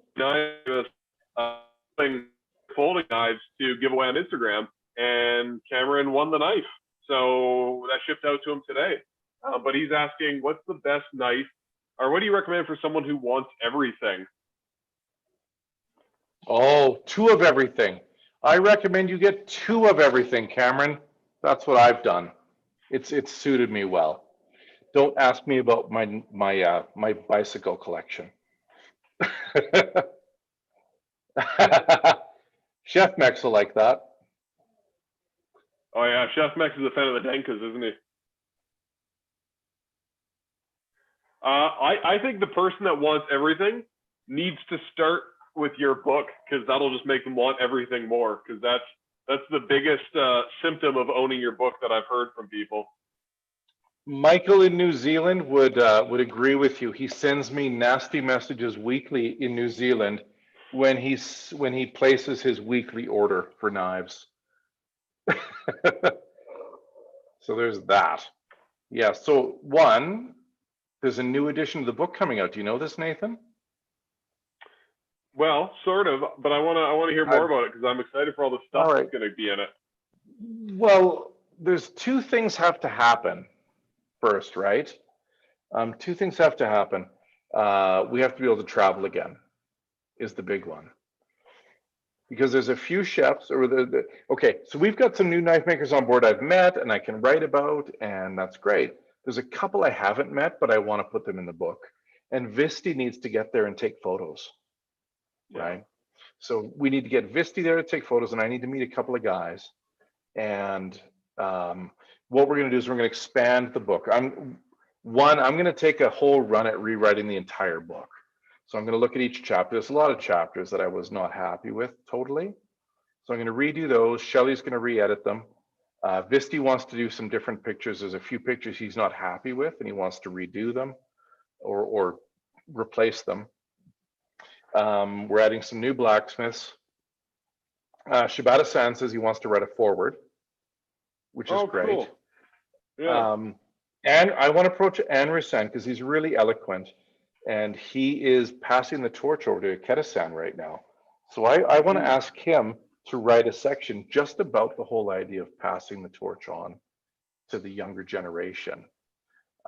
because I think that'd be really interesting, especially in his own words. I think it'd be really interesting. And we want to expand the sharpening and Waterstones chapters as well.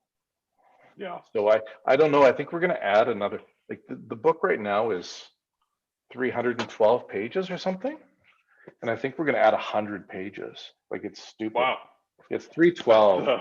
So I think it's going to be like 400, 450 when we're done. So there we go. And that should be on the shelf next December. And Mason and I are already talking about what the cover looks like. But instead of putting a brand new Masakage Koishi on the cover like our #1 selling knife, I actually think I want to make the cover with 4 or 5 knives from my selection that are just battered and ugly. So I think it might be an ugly cover with just like gross knives that I've used too much that are just looking hammered, really. I like that. So if you've got any input, Nathan, or anybody that's watching has got input about what they want to see in the book, the new version, let me know, because it looks like I'm going to be writing until May or June. So I think in January or February, I think I'm actually just going to go lock myself away like I did last year, a few years ago. I might go lock myself away in the mountains at the Circle 8 in Canmore and write a book. It's good to have no distractions. Yeah, totally. I mean, there's so many different directions you could take it, but I think people love the stories of the blacksmiths, right? And that was my favorite part of the book. I think delving into that a little more. That's my favorite part too, right? Like these guys are rock stars, man. Yeah. So we want people to know that. Yeah, I think it was super cool, and it highlights people that don't normally get a lot of recognition historically. Like nowadays, blacksmiths have kind of become rock stars, but they were kind of just the grubby guys in the workshop for the last few thousand years. So now they get to shine and kind of show off their art and be cool, which I think they deserve hugely. Yeah. You know what I want to see is I want to see you fix those 3 spelling mistakes, though. Do you know 2 of them are on the same page? Oh. I almost returned the book when I found that out. Nathan's making a joke because we've had a number of people point out there's 3 spelling mistakes in the book. We've had a number of people point out all 3, but they've never pointed out, and they say, these are 3 of them, but there's way more. But there isn't, there's just 3, because they've all pointed out the same ones. But one guy actually returned the book and demanded a refund because the spelling mistakes were so painful to him that he couldn't enjoy the book. I would like to point out the spelling mistakes were on page like 300 or something like that, which is like right at the end of the book. But anyway, I was more than happy to return his money on a signed copy of the book because he was so disappointed with the spelling errors. So rest assured, we will fix those spelling errors. I hope you have that because I want to frame it with a plaque that says 3 spelling mistakes. But we'll make more spelling mistakes, so don't worry. Yeah, we actually didn't ask you in there just for fun. We didn't ask you to send it back. We just gave them money back. Adrian was asking, is that a 210 Gyuto? Because I was holding up this Denka earlier. It is not a 210 Gyuto. It's a 195 Gyuto. And when I bought mine, it was actually when Fujiwara-san was in the store, and I was very close between this one and the 210, and I went with the 210. I just feel like it's more versatile. I've got kind of big caveman hands.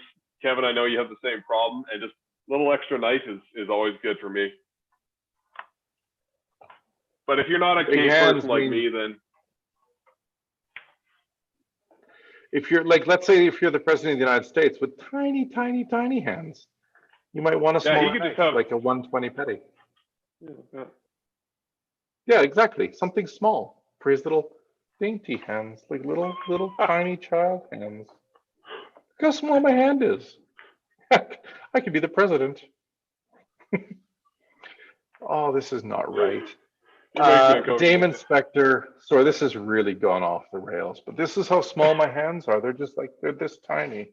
It's really sad. I could barely hold a knife. Um, David Spector says Kevin Kent's Guide to Living with Knife Addiction. Dude, I can only say just either deal with it like I used to, or go down the rabbit hole and open a bunch of knife stores and write books and make films. Nathan, you don't know this. We're doing Springhammer 3. Oh, no way. So we made a film called That's Springhammer, awesome. then we made a second one, but now we're doing a third one. The third one's going to focus on the end product of the knife and the end user. So we're going to focus on people using the knives. Yeah, and kind of like the personal relationship that a cook has with his knives. And I don't mean like professional some of our cooks. chef buddies. Yes, there'll be chef buddies. There'll be people in Japan. There'll be home cooks. There'll be the whole gambit. So it'll be about the relationship and the love affair people have with their knives. Oh man, I think I want to see that's super exciting. Yeah. I think that'll be really cool. Huh. And I'm taking a more active role. Nice. I'm going to be filming most of it. Yeah. Right on. Which would be great. Right and Peter asked, will it be Don? Debut? Don Penny, you understand that Don Penny did star in Casablanca. Don Penny had a TV show called Mythbusters for quite a while. And Don Penny did have a cooking show. Didn't he direct The Godfather? He directed The Godfather. He actually acted in, he was 4 different roles in The Godfather. One was a child, 2 were women, and 1 was an old man. He's quite versatile. He's quite versatile as an actor. How do I get on that? The love for Danka is strong. Okay, well, Chef Max said maybe we'll just come to Banff and film you, and you can tell me all about the love of your knife. We should probably interview Eric. I don't remember Eric's last name. Eric, who's got the Moritaka tattoo and has like 12 Moritaka knives. Yes. Yeah, I remember Eric. I can't remember Eric's last name, but I remember Eric very well. Okay, I know how to find Eric. He's fine. It's easy. He's in Calgary. He's in the industry. It's easy to find him. We're all one degree of separation away. Yeah, we should put out a thing called Love. Nathan Guerra, we were supposed to talk about gifts, wedding gifts. So you have to, or not wedding gifts, Christmas gifts. Yeah, well, it's wedding season right now. I don't know if everybody knows, but big wedding coming up December 25th. Should buy people knives for their wedding on December. Okay, give us three cool things you should look at for gifts for Japan, or I mean for Japan. Can't go there right now. I'm gonna go get some gin. I'm gonna go buy some gin and put in my glass right now because I'm not making any sense at this point. I'm going to recommend a few things to get because a lot of you are probably buying for people that already have knives. If you've liked good knives for any amount of time, you probably have bought most of your friends and family a good knife. So first of all, make sure that if you didn't get them one when they got their knife originally, to get them a ceramic honing rod. You're better off just to buy this when you get somebody a knife. But this is how you keep your knife sharp. Now you should buy it when you get the knife because they're half price. But this is like, I find my knives stay sharp up to twice as long when I use a ceramic honing rod. And I don't like the thought of not being able to use my knives anymore. The more you sharpen them, the less time they'll last for. So keep them sharp longer. You'll sharpen them a bit less often, and you'll end up having knives that last a lot longer. Also, if you know somebody who cooks professionally, get them one of those for their jacket or their knife bag. Please, please don't touch my knives sticker. Please, that's the patch. Take your hands off my knives. We also have the sticker. Yeah, kindly do not touch my knives. Much more polite. And I really like this guy. I've never been a fan of kitchen gadgets because I think they're kind of dumb and I do most things with a knife. But I have cut myself and I've also dulled my knife scraping it on the cutting board to pick stuff up. And this guy's awesome. I mean, it's exactly what it says on the box. The food scoop, you can pick up a bunch of diced veggies, chuck them into a pot or a bag or a frying pan or whatever. But I also use it to smash garlic because we see a horrendous amount of knives coming back that have been just really brutally used to smash garlic. Yeah, they're bananas basically. Yeah, they look like that, or worse. Yeah. Yeah, So, people smash them, man. Do all that grunting and smashing with a food scoop instead of a knife. It'll complain a lot less. That is super smart, then, man. Yeah. If you need to buy a knife for somebody who doesn't have a good knife yet, and you maybe want to go a little fancy and treat them to something really pretty, Fujimoto, Hammertone, Sentoku. I really, really love this knife. I really love the Hammertone series in general. I think I've had a lot of people asking about brisket knives for Christmas this year because I've been on our help desk most days, and this is what I've been telling them to get. But this is also what I think I'm gonna get. So like, that's so cool. Look at that knife. I love it. All right, listen. Somebody has asked if we've got any new knives coming in for next year, any new lines coming in. Yeah. And we have one line that I just got a video of just before we went live. I've got a video from Naoto, and it's a line from nice. Fujimoto that's got an burnt oak handle, and it's Kurochi Shirogami steel. And here we go. Here's the video of the knife. Did you see that handle though? Oh yeah.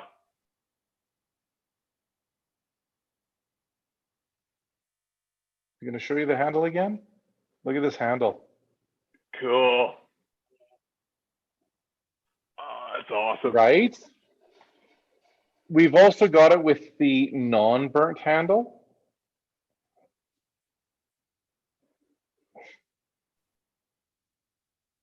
But these cool, I think are going to be, these are going to be super inexpensive too.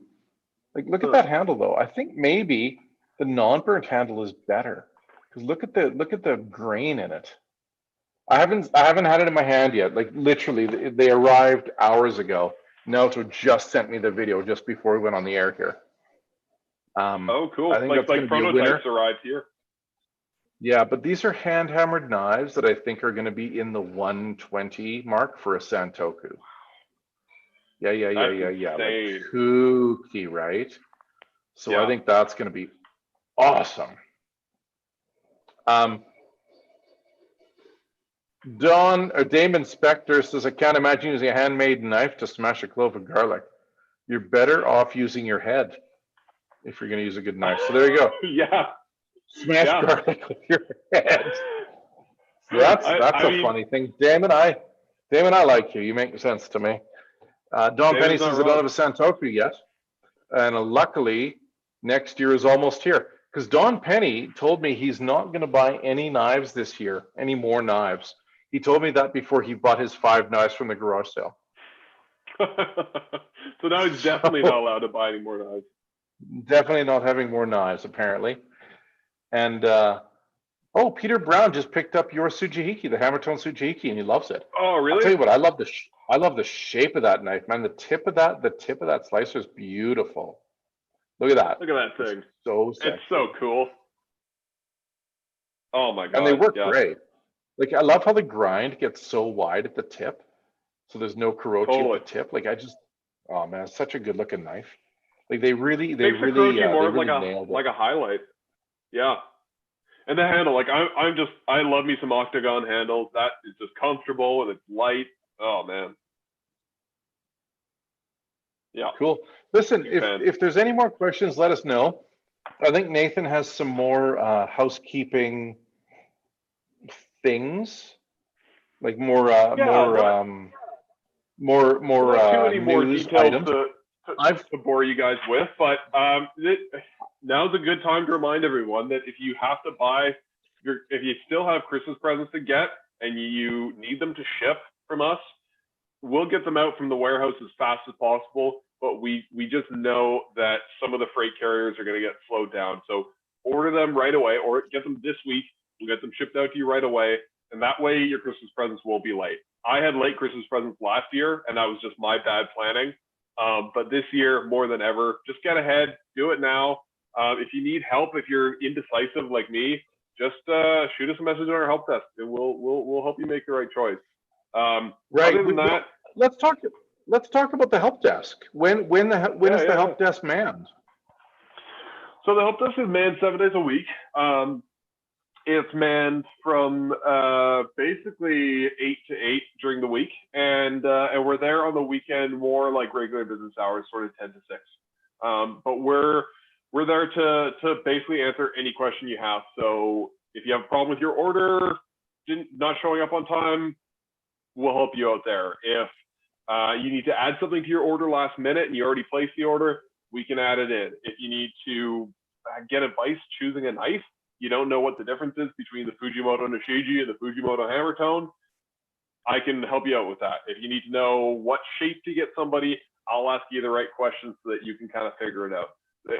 We're just very experienced at helping people find knives, and it's usually myself, Alex, Jeevan's on there these days, Ellie, sometimes Naoto, and lots of other Sometimes guys. Me. Sometimes Kevin. Have you snuck on there recently? I just give people really bad advice. I open all the ones that are hard. I open the ones that are like, where's my order? I don't know, man. Somewhere in the post. So, yeah. Amazing.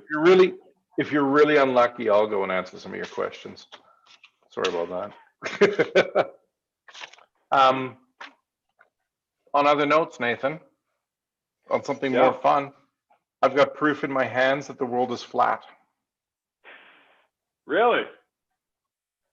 I've been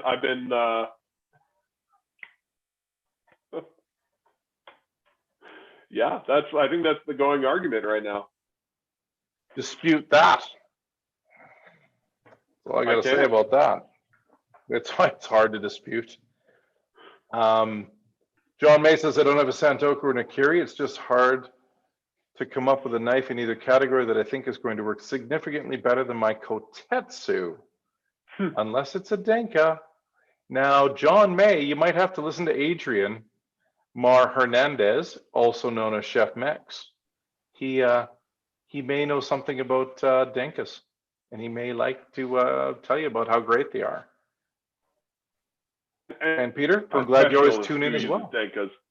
So he's got a lot of experience using the knives, like 8 to 10 hours a day, and could probably tell you everything you ever wanted to know about a Denka. Yeah, that man knows things. He's used them in restaurants longer than I have. I couldn't afford a Denka when I worked as a cook. Oh, plus nobody carried them. I didn't even know what they were. Those didn't exist when I was cooking. You just had to go to Tokyo. I know. I didn't have the. I guess I didn't have the ins then that I do now. In case you're wondering, I thought it was your hand sanitizer. Yeah, it's Apothecary hand sanitizer, Thai blend. I got this in London last time I was there, last summer. This is if you can get yourself some of this, Nathan Guerra, you should. Yeah. If I'm ever allowed to have people over for dinner or something again, you should come over and we'll drink some of this by the fire. This is brilliant.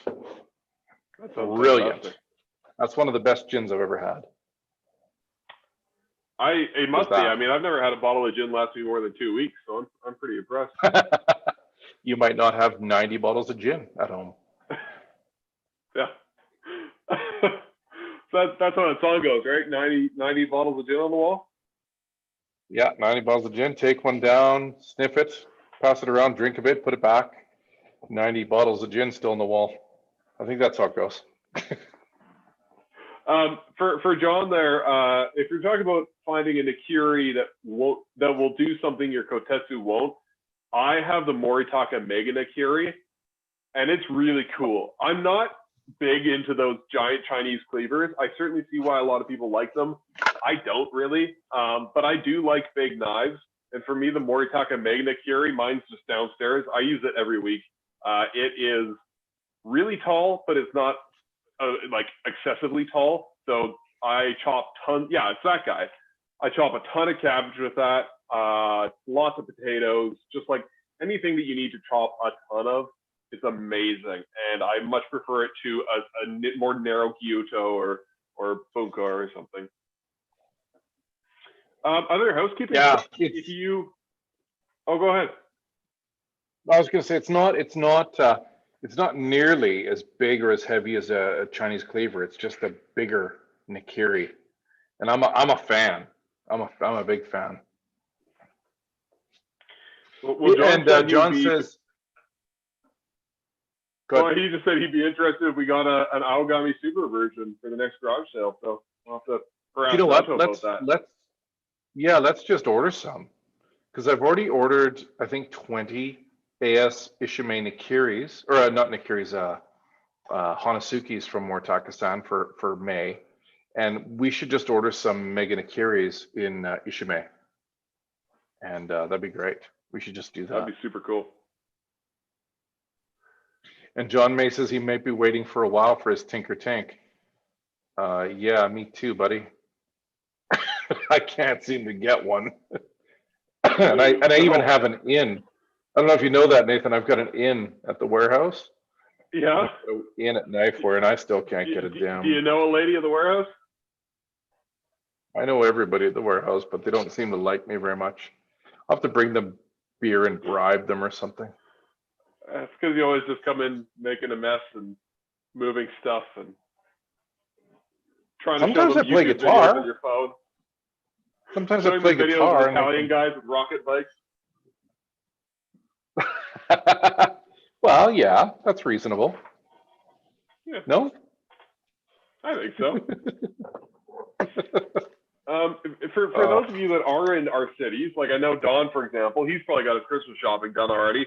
But if you're not like Don, we have extended hours in December because we know that things get real crazy. And so instead of being open 10 to 6, 7 days a week, we're actually open 10 to 8, 7 days a week. And that's going to be from the 10th of December until the 23rd. So like 2 whole weeks. And then Cool. Christmas Eve, we're closed at 2 sharp. 2:01, we pop a bottle of champagne and relax. You know what? If you come to Knifeware Calgary or Kent of Inglewood Calgary on between the 17th and the 24th of December, you will get to see Mr. Nathan Garrow and myself, which is exciting. Or not, depends. But we're going to be working the last week at the shops because, oh, it's a long story. There's this COVID thing going on. I don't know if you know. Nathan, have you heard about this? COVID-19 it's called? Yeah, I think I heard about him. Yeah, Mr. COVID-19 is going on. Is he that new SoundCloud rapper? Yeah, that's the one. That's the one. And if any of our staff actually gets sick, we're going to have to close the stores, Nathan, for 2 weeks. So you and I are the B team. So if anybody on our staff, God forbid, gets sick with COVID, and it's like if they get tested for it and it's a confirmed case, what happens is we have to close the stores for 2 weeks. We have to get it sanitized, and then Nathan and I will fly out to that city or drive and then take over, or I guess, or just maybe walk if it's Calgary. And then Nathan and I will take over and run the stores until the 2 weeks is up. But by the last week of November or December, we're just going to go and work in the Calgary shops because it'll be too late by then. So there you go. So if you show up at the last week of the Calgary shop or any shop that's closed, you'll see me and Nathan totally tired and stressed out and not know what we're doing. It'll be great. Very rusty, shaking off a lot of dust. Drinking it'll gin be after terrible. every shift. During every shift? After you shift. After. Yes, you after. Thank you. I don't own the company, so I can't drink gin while I'm at work. I won't be able to. I'll have to be like focused and really try to not let things go off the rails like they do here. It's a lot of fun. It's a ton of fun. It is. I really enjoy getting to help people cross names off their list every year. And I was kind of a bit melancholy that I didn't get to this year. So I'm looking forward to having a little bit of time in the shops. I think you and I can work the last 7 days straight. Yeah. 6.5. The last 6.5 days we'll just work straight. Yeah. I just volunteered you for a lot of work. Did you like that? Wouldn't be the first time. Such a jerk. All right, nobody seems to have any questions, so we're probably out of here, man. Yeah, guys, this is probably our last live video of the year. We might pop in for some other stuff, but you know what I really like. You know what I really like this show. This is fun. Kind of feel like I want to do it next week too. Should we do it next week? Next Tuesday. Yeah. Why don't we just do it next Tuesday as well? But you guys have to come and have lots of questions for Nathan. Maybe we should talk about Kent of Inglewood stuff too. Talk about straight razors. I would enjoy that a lot. Safety. I got some straight razors. Let's talk about safety razors. Yeah. I mean, it is the best way to shave. So, not that I know right now. It's great taking shaving advice from men with beards. I've shaved before. It's a renewable resource. Listen, Nathan Garrow, thank you. You were remarkable. You were so much better than that Chris Lord character. He's got all that tattoos and meanness. He's so mean. Well, he is a biker, a motorcycle enthusiast. He's in a motorcycle gang now. So there's that. All right, Nathan Garrow, peace out, man. Thanks for everything. Thanks for everybody that tuned in today. But Nathan, let's do this. Let's do it next Tuesday. It'll be fun. Yeah, sounds good. All right. All right. Ciao for now. Peace out. See everyone next Merry Tuesday. Christmas. Merry Christmas.